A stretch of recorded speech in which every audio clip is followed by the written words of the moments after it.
Paano turuan ang aso magdala ng plastic bag at dalhin sa basurahan? Para turuan ang iyong asong Wow! magdala ng plastic bag at ilagay ito sa basurahan.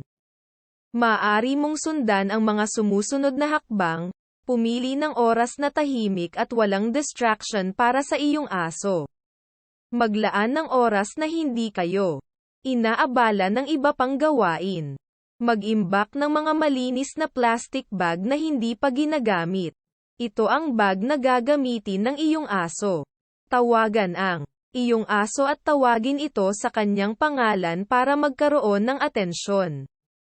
Pwedeng dalhin mo siya sa tabi ng basurahan.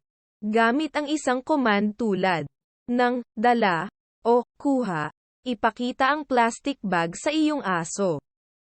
Kapag inilapit niya ito, bigyan mo siya ng parangal o treats bilang pampaswerte. Gawin ito ng paulit-ulit para makondisyon ang iyong aso.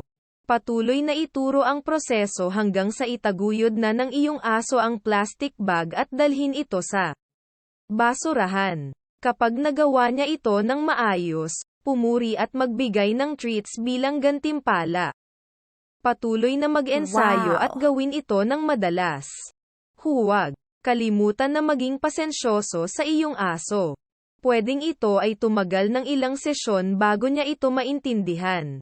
Magpatuloy sa pagsasanay at pananagot. Kapag natutunan na ng iyong aso ang pagdala ng plastic bag sa basurahan, ituloy ang pag-practice para mapanatili ang kanyang kakayahan. Palaging i-associate ang pag-akyat ng plastic bag at pagtapon sa basurahan ng positibong karanasan para sa iyong aso. Praise at gantimpala ay mahalaga para sa kanilang motivasyon. Tandaan na hindi lahat ng aso ay pare-pareho, at ang ilan ay maaaring magtagumpay sa pagsasanay na ito ng mas mabilis kaysa sa iba. Ang pangunahing bagay ay maging consistent, maging pasensyoso, at maging positibo sa iyong aso habang tinuturuan mo ito ng bagong gawain.